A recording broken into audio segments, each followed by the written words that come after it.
Welcome to my review for Hornby's brand new TT120 scale class 66. Just out. It's been a long time coming. Is it worth the wait? Is it worth the money? Should you get one? Keep watching to find out. Here's the obligatory box and end of box, and look out for some model railway ASMR.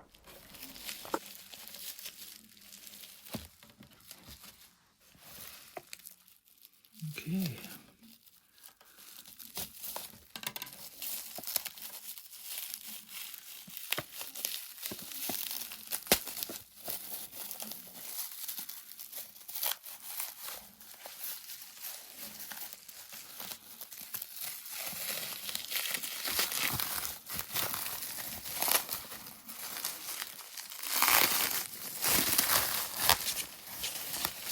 Once again, very nicely packed. Right then, time to try and get this open with my usual deftness of dexterity and all the rest of it. Anyway, end of the box, GBRF class 66 in the British Rail Tribute livery. Now I try to not make a mess of the end of the boxes, so it took me a few seconds just to realise, yep, I'm going to need a bit of extra hand. The fingers and nails are not going to cut it. So slide the end of the scissor in the blunt end just to prise open the end of the box. And there we are. And it was certainly snug in there. It took a good wee shake to try and get it out comfortably, but there we are. Out of the box, there you go. First sight of it through the glazing, as it were, and then prising open the vacuum formed plastic around it.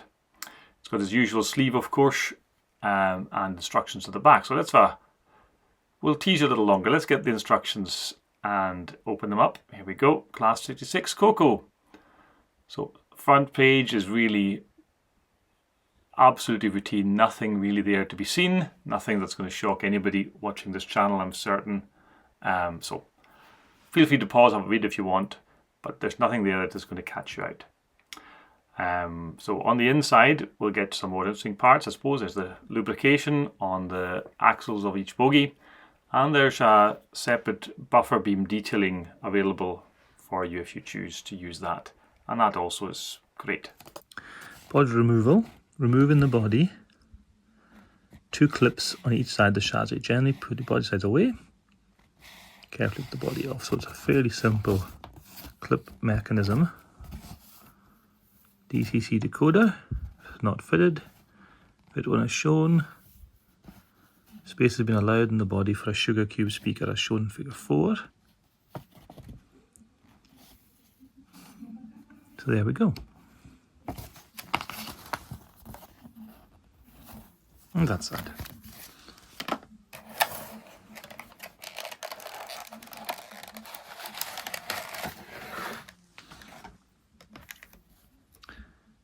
Now, I don't think you should really use blue tack, to be quite honest. But hey ho, what do we have here?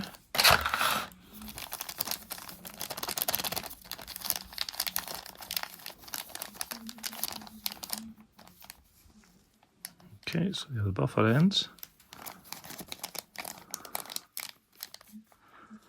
And the nameplates. I'll try to get a better shot. There we are. Can you make that out? Try and get properly zoomed in there.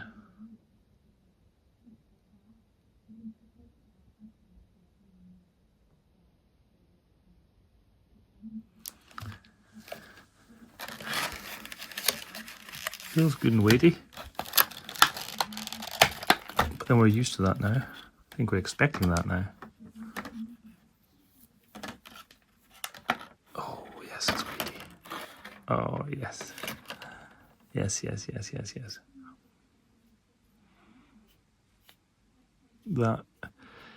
It's quite angular, you know. It's quite distinctive. You're really catching that, but it's much less bulbous than the 50, much more industrial aesthetic to it. It's a shed, you know, what can you expect? Let's go a bit closer. See what we can see. I think that detail is quite good.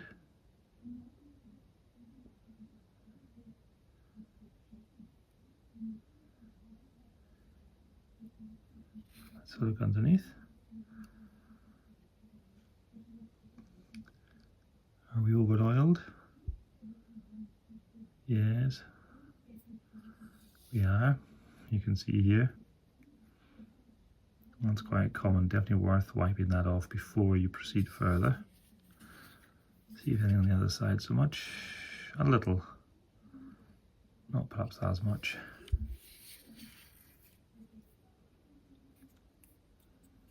Let's try and get closer in again.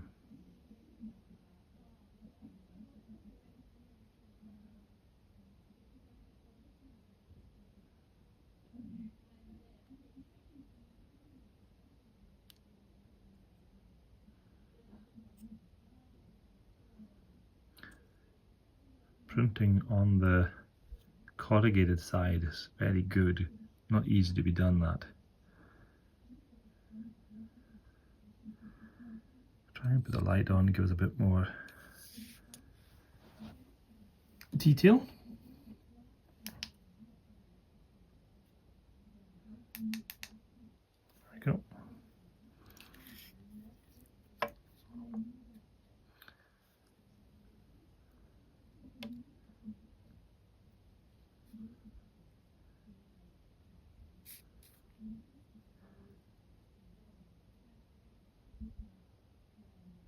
There's loads of detail.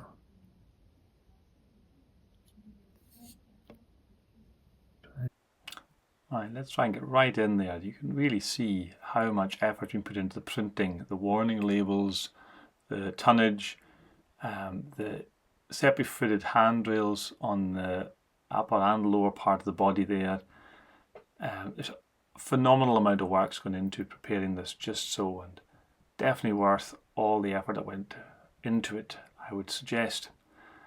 Not much underframe. If you turn the model upside down, there's less detail there, but that doesn't trouble me in the least, I must be honest.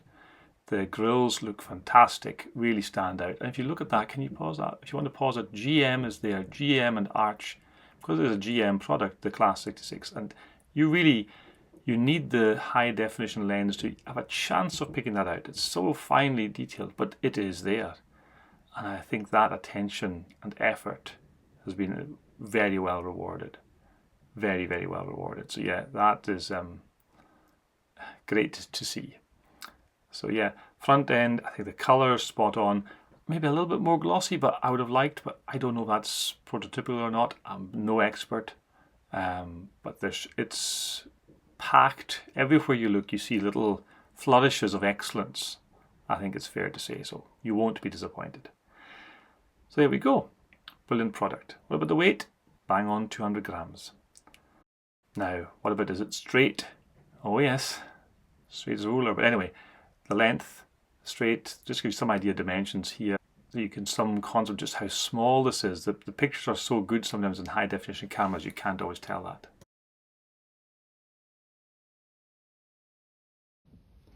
So then, what about the gauging? Oh, we'll give it a go.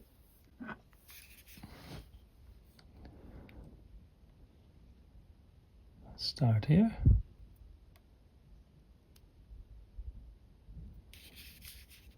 Just get right in. You see that?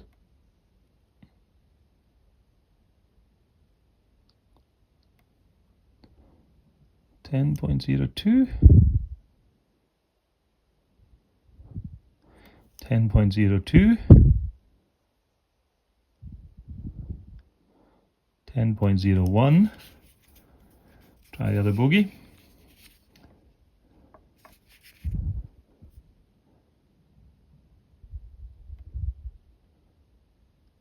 .000, bang on 10. Now that one's a bit tighter. Oh no. 10.01 and 10.01. That's very consistent. That's excellent. Good to see that level of consistency. Virtually bang on 10 right the way through.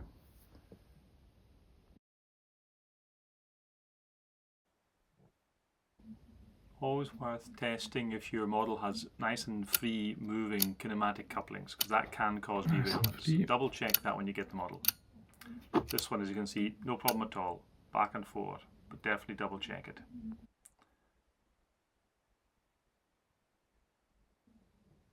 Underframe detail, you can certainly see on the other side of the bogies there is work done there, and I'm more than happy with what's been provided. I think that's tremendous. And the closeness of these brake pads as well. Do test the pickups on a new model as well as the couplings. Simple 9-volt battery test across the axles. Each one will tell you if it's all working. Pickups. So that pair are fine. That pair are fine. And that pair are fine. Yep. Oh. Bit stuttery there.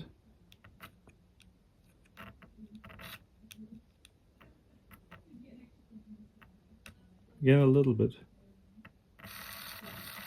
That's fine. So 5 of the 6 are straight out of the box perfect.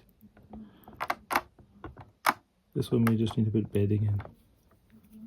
Try it again after I've run it in. Oh, there we go. That's fine. Yeah, that just needs a bit of running in. So you can see the lights.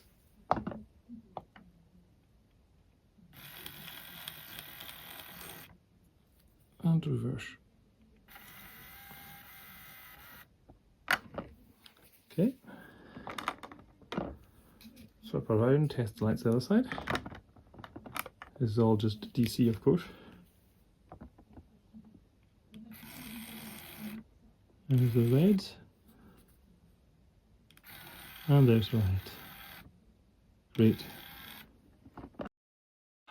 Right, just some general shots and a few close-ups that you see out in our glory.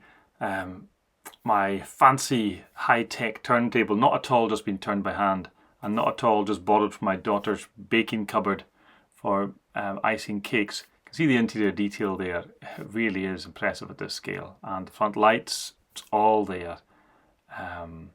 You keep looking at the model and you keep finding more and more to draw the eye. And even I think the exhaust system here, it's a very slightly, subtly different shade of a joint, a sort of brighter, shinier metallic finish there to pick that out.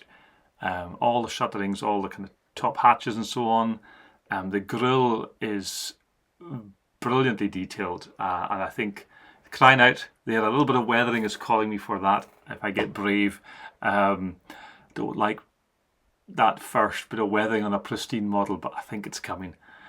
So hopefully that'll work soon, and you can maybe see that in a future video if I get around to showing it, if I'm confident enough to show it. But the rivet details, this is a very well realized model. This was not done in any kind of a hurry at all. So yes, certainly consider getting one. If it's not your era, it's not your era. There's nothing to do about it. I cheat because I've gone for a BR blue and it'll fit in with my other BR blues. So it's way out of era, but I couldn't resist. Like I say, the fact that the GM even is legible on the side in a certain light, brilliant. Here's the supplied detail bag additions, just so that you see them. Again, they just pull off, they're just a press fit. Do take care of that, make sure they're properly seated to avoid any potential derailment issues. And that's us about really there. So now then, what's left to do? Well, just the etch nameplates, and oh yes, I suppose we should try to find out if it actually runs. Coming next.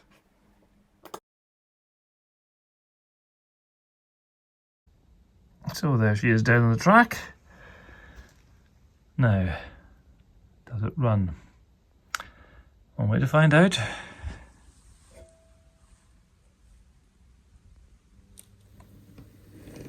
Oh yes, there's the lights on. Good. Back again, should have the red lights, tail lights showing up behind. Yeah, okay. Smooth.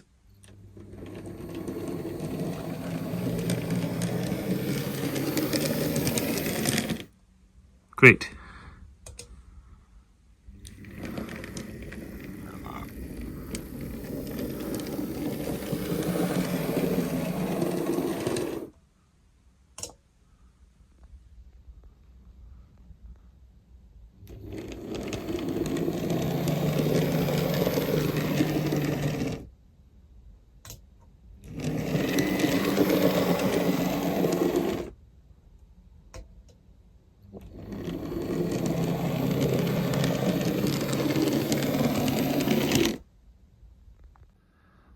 Just switching to the Hornby controller, just to show you, on the Hornby controller at super low speeds, you do get the lights on much quicker, even before the loco begins to move.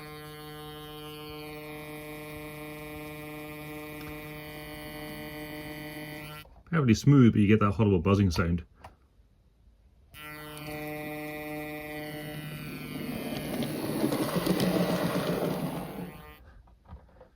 So it runs perfectly well in the Hornby controller, but same time less enjoyable, I would say. That's just the included, the cheap Hornby controller that's in the train sets. Now if we compare that to the footage from the Gauge Master, at low speeds the lights don't come on and all the power goes to the motor, and once the motor's moving then the lights come on. Just for what it's worth, a little bit of difference, but it looks good.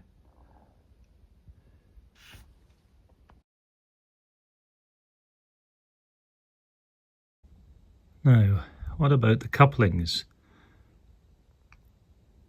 Let's try and get a bit closer. There we go. Okay. Let's bring in. Perfect.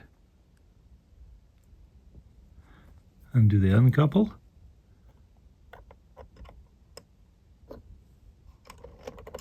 Also perfect. Great. Now, it's one side. Give me a second, I'll flip it around, we'll try the other.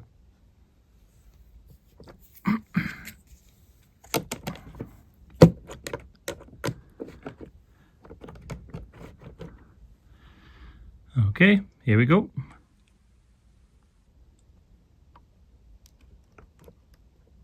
Spot on. And that's, look how close that is.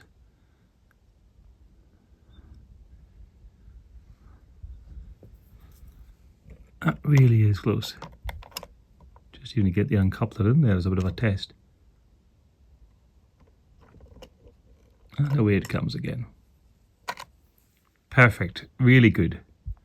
Pleased with that. Now, what about it doing its coupling under its own power?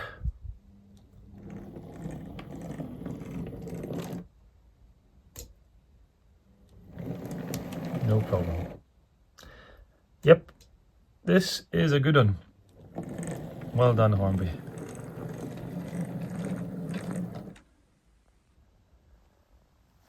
I think we're going to be happy with our 66.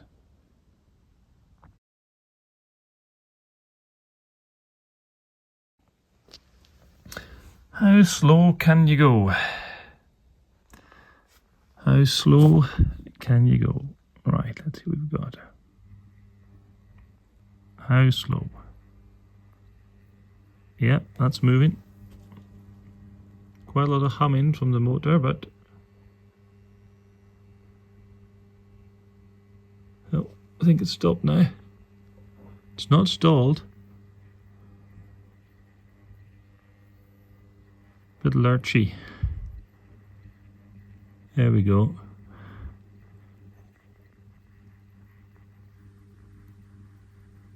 And that's pretty good. That's not yet run in. That's purely on DC.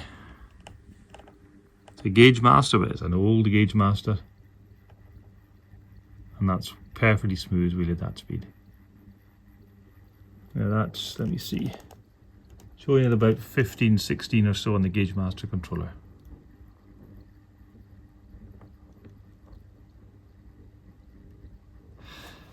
Let's see if it's the same on the other way.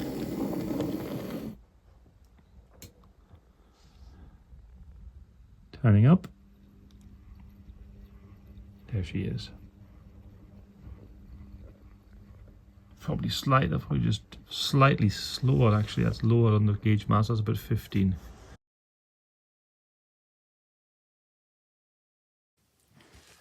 Okay, 0 degrees, turning up. Just to 30, up to 40, and done. No problem there.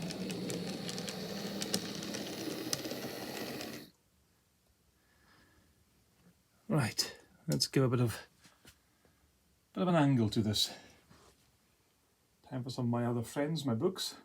I think we'll have some Hodge. So that's just 2 degrees. That's what you expect for any kind of a slope to go from one level to the other. So that's quite a normal, shouldn't be any difficulty and no problem at all. Obviously the loco's not pulling anything just now. And back down. Okay, let's give it a bit more of a steep test. We're up to 4 degrees.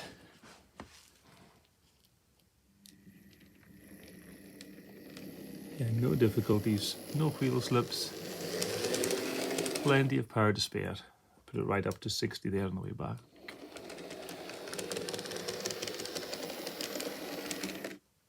Okay, well, we'll just keep going. We increased slightly, we didn't, we're 6 or 7 degrees there. Okay.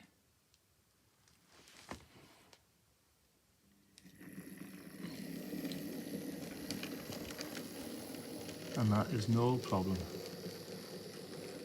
Which is very impressive.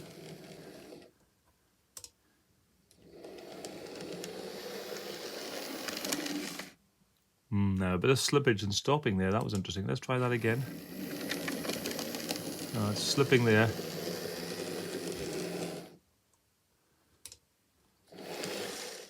See how much is sliding. Okay.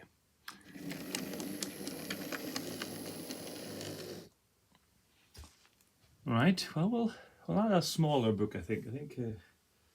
We'll move on to shed. So that's us up to a solid 8 degrees, so I'll bring it back down. Quite a slide there on stop. Can she get going? Oh yes, she can. Now she is slipping slightly, you might not be able to see that. You can probably hear that though. I was up to 60% in the controller and she was definitely slipping. Very controllable though. Okay, a little bit more shed, and I think that's as much as realistically we can consider sensible. 10 degrees. Well, one way to find out. No. Just no. Oh.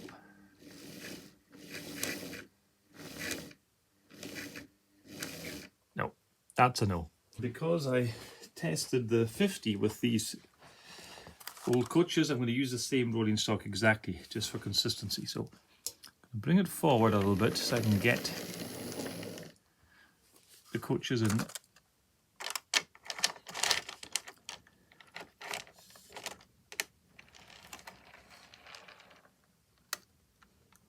Okay, there's one. That's 6 degrees, and that's 2 now. I'm thinking this is going to be a bit much, to be quite honest, but we will try. And away she goes. It's wheel slipping. It's not giving up.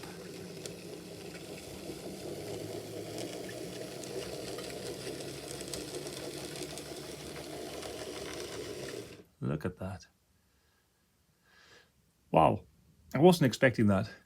6-7 degrees somewhere. You can see the spirit level given as a variant reading. I was expecting that to go down one more book and show you it could do it at 4 degrees if it couldn't do it at 6, but it can just about do it there. So let's drop it to 4 to see how much easier it is. 4 degrees, and away she goes. And it, yeah, it's effortless. How much do you think we'll get away with?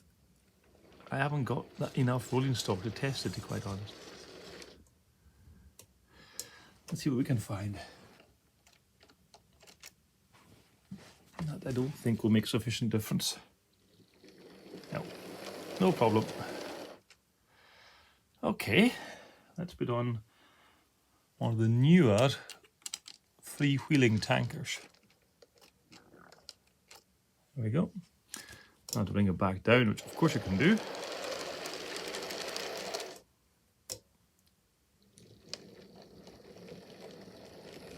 No problem.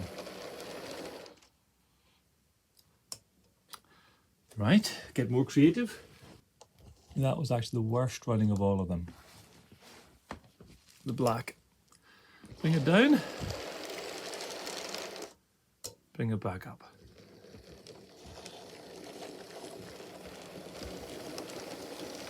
That is definitely increasing drags. I know how draggy that tanker is, but it is coping beautifully at 4 degrees. Let's be really mean. We'll add on the brake van as well, which is just as poor a runner, if not worse, than the tanker. There we go. Right.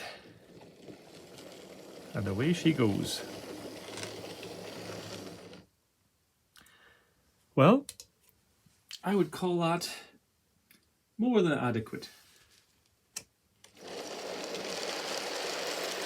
For any reasonable hill that you might present this with. Obviously, it's designed to cope with much, much longer trains than I can offer it on this segment of board. I'm kind of approaching my limits, but gotta say I'm happy with that. Hopefully you are too.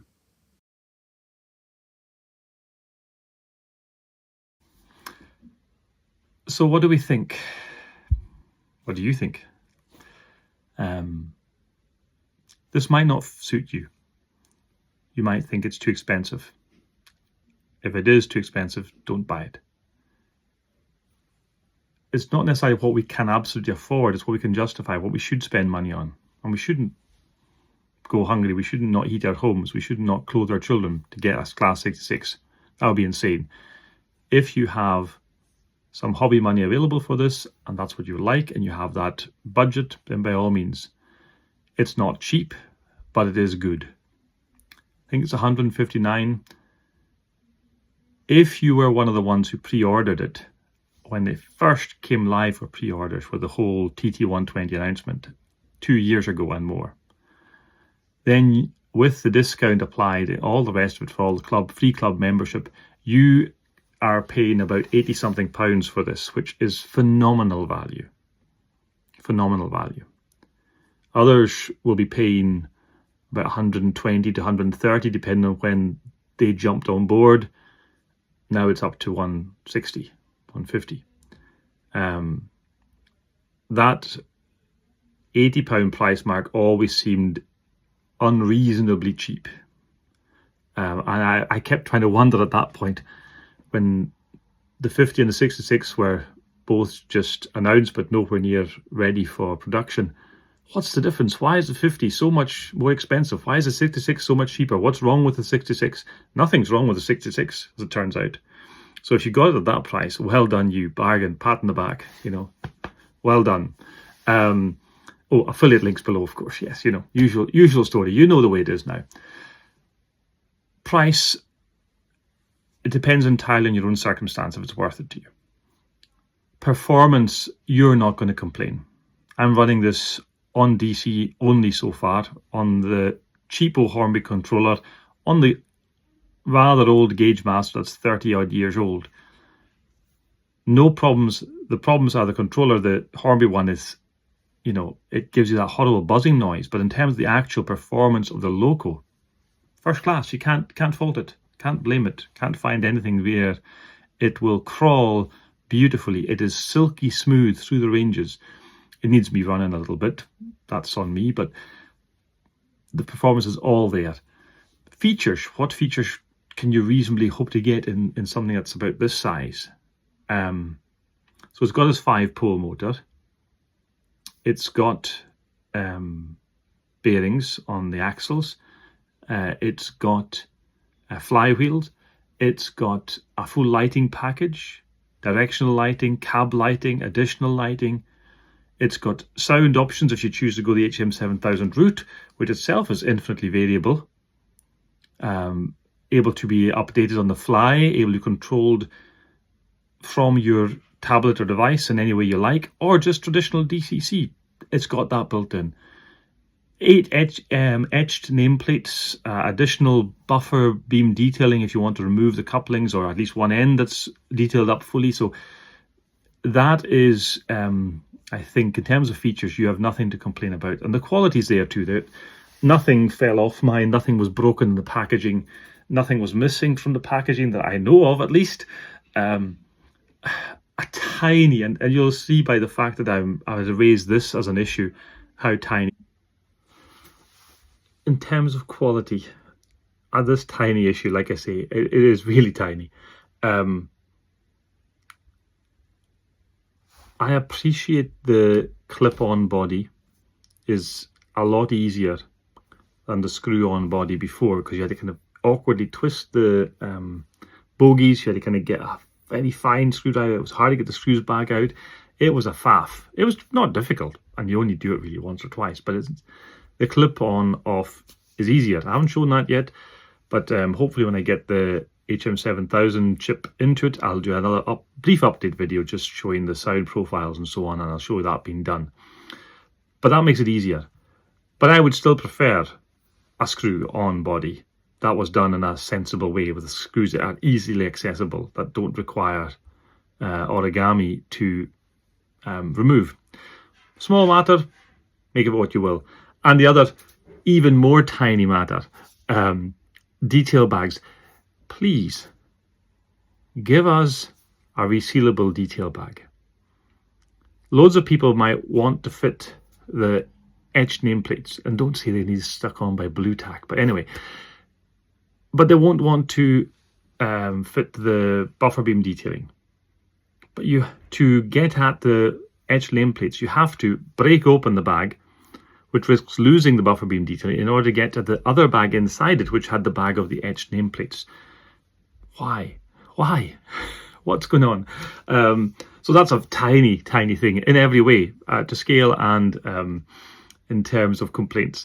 So yeah, resealable bags, it's not that hard. Throw that into it, and really, I'm scrabbling for things to complain about here, because I feel that a review ought to have some sort of objectivity about it, and excitement has a habit of taking over. I do think they're great.